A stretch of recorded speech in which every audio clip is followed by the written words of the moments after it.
Mr. Wilders, thank you so much for being here today. It's absolutely my pleasure to finally meet you here in Israel. Thank you so much for your time for this interview. It's totally my pleasure. It's an honor to be on your show. Thank you. So, Mr. Wilders, you've been called the Dutch Trump, the Muslims' worst nightmare, and the new threat to the European Union. Wow. How do you respond to those labels? Well, you know, they gave me so many labels in the time I'm in politics that I really don't feel anything about it. You know, I went into politics and I stand for freedom. I fight for freedom.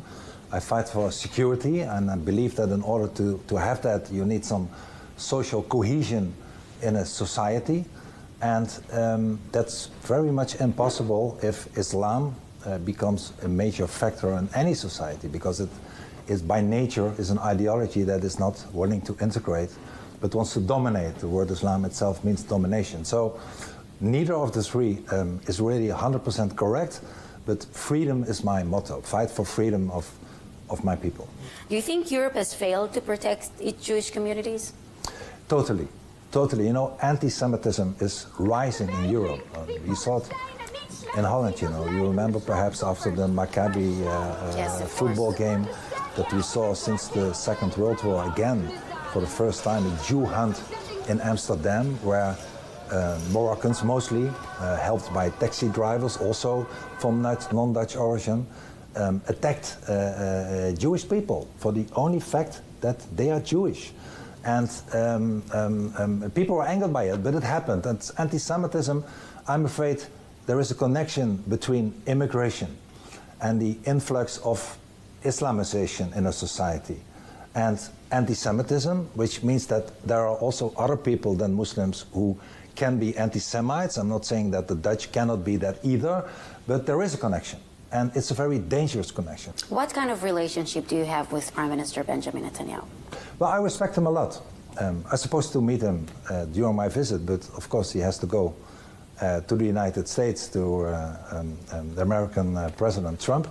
But I respect him, you know. Last time I was here and I spoke to him, I told him, listen, what you did fighting terrorism, Islamic jihadism, both at that time acting against the perpetrators of October 7th in Gaza, the Islamic Jihad, Hamas, but also, as he has done in the past, against Iran or Hezbollah in Lebanon. I mean, it's not all finished yet, but he has done more to fight Islamic jihadism than all European leaders did in the past 10 years.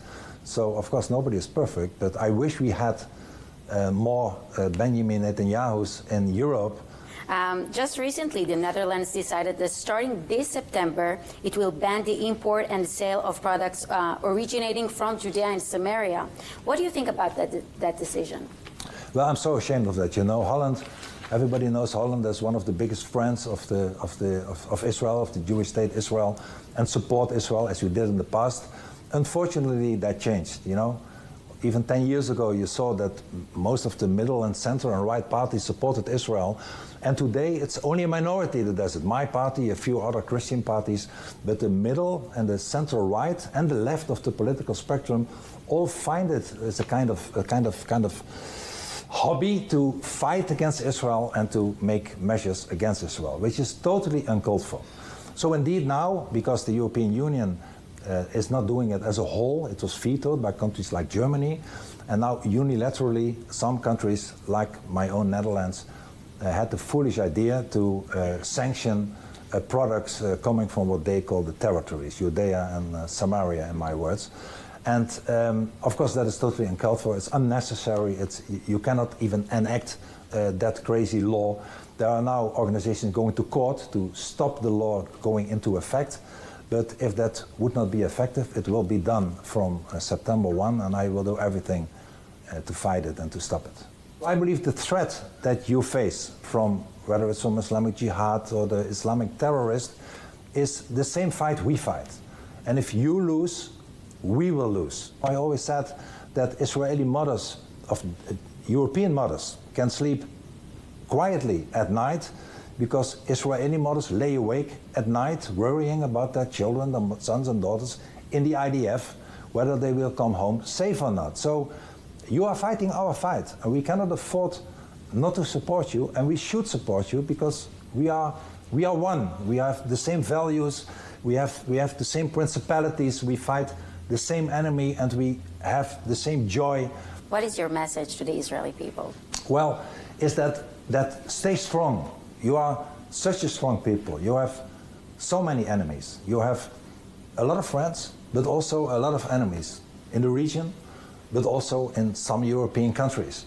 But you stay strong and you stay democratic and you stay focused, and I respect that very much. And my second, if you allow me, my second point to the Israeli people besides that is that please know you are not alone. There are millions of people supporting you and willing to fight for you in a democratic way, and we will never stop doing that. Thank you. It's really moving. It's my pleasure. Mr. Wilders, thank you so much for this interview. I really appreciate your time. And I hope the next interview will be after you become the Prime Minister. Hopefully. I hope so too. I hope that will be very nice, really. Thank you for so the much. interview. Thank you.